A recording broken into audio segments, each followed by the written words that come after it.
What's up, good people? Mark Holmes here, and as always, I want to thank you all for watching, commenting, subscribing, and being part of the Jobu Sports Report. Without you guys, as well as you ladies, you know that this literally does not work. It is Taco Tuesday, and I hope all your taco dreams come true. And I've been working in the workshop today, building some cabinets and things, and getting a lot of this stuff together. There's a person out there who's a tailgate member, and somehow you got lost in the mix. You sent me an email and said that you're having a hard time getting onto the Thrive site. I forwarded that to Tracy, but this will be going out along with your shot glasses, and your stress football and stuff will be going out today. And I also wanted to do this. This is a different butcher block right here. This one is an end grain one, and I'm curious to see how this is going to look, because this is hard birch lumber on here, and you can see it's basically checkerboard. It's hard as hell to sand it out and finish it because it's all end grain, and we ended up putting some lettering in here. But I wanted to share this with you guys to see how it looks. So, a couple of things. Now we're going to put oil on this. This is oiling it, and this is, let me bring the camera a little closer here. Let's see what it's going to look like here. We're going to oil it and see how it comes out, because I don't know how this is going to look end grain wise. Usually we've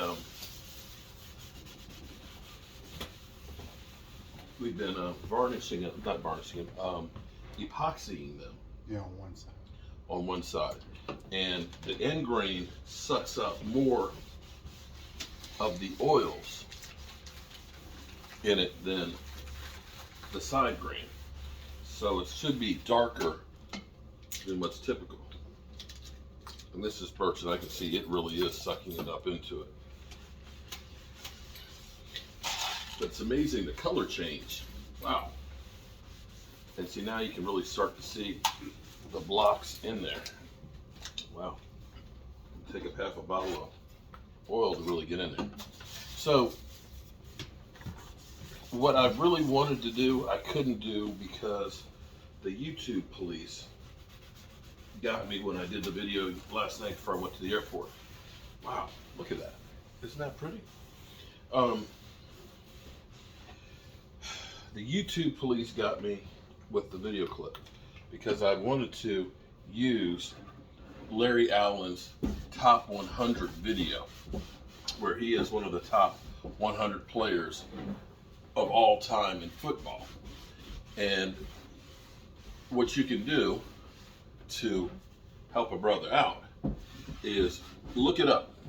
Go through, Google it. Google Larry Allen top 100 video and watch that video.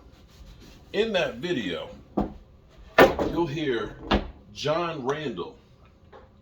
I love John Randall. John Randall was a trash talker, and he backed it up. He wasn't a big guy, but he was a beast, edge rusher, and he is funny as can be. He would talk smack. In that video, the funniest thing he says in there is, he said, you're a linebacker going against Larry Allen, and you get the crap knocked out of you, and you come back on the sideline and say, what do you do? He says, do the best you can, brother. Just do the best you can. And he said, you don't talk trash to Larry Allen. Larry Allen, you help him up, you smile at him, you say, how you doing? Have a nice day, and so on. Because Larry Allen could bench press, see, this is kind of dropped, could bench press 692 pounds. Michael's just went like, what? So if you take two of me, that's only 520. That's almost four. Okay. Four, well, three and a half, two and a half of me. That's okay. So understand another 160 pounds on top of me. Look at that. Isn't that beautiful? Bam. Alex Cash Your wife's gonna be happy. Look at that. Oh boy, tell me that's not a thing of beauty right there. Your wife is gonna be happy. It's got her name engraved in there. It's great. Isn't that beautiful, Mike? And of course, the sun's gone behind the clouds. Turn the light on for me. So, when Jerry Jones with Tyler Smith says, you know, he reminds me, well, first he said he reminds me of Tyron Smith. And then he does a comparison with Larry Allen. Oh, is this a CeeDee Lamb all over again? I hope not. And Here's what you got. Gregory all over. You got to understand. To say that Tyler Smith could be the next Larry, anybody could be, but probably won't. Can we at least get the man in a padded practice before we start saying he's Larry Allen? And maybe this is Jerry Jones's way of trying to motivate them and, let them know the shoes that you're trying to fill and things like that. But we've seen this play backfire on us a couple of times. Okay, yeah, exactly. Randy Gregg, because, we've got the 94's lineage, of course, Charles Haley, DeMarcus Ware, and then we said, Randy Gregory, you'll be next Charles Haley.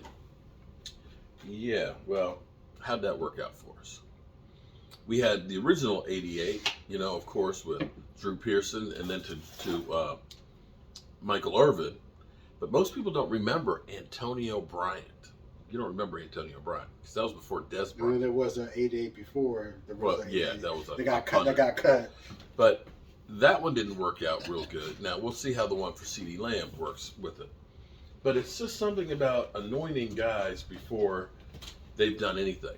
Now, truth in advertising, I was saying Micah Parsons in the middle of the season reminds me of some of the things that Lawrence Taylor did as a rookie.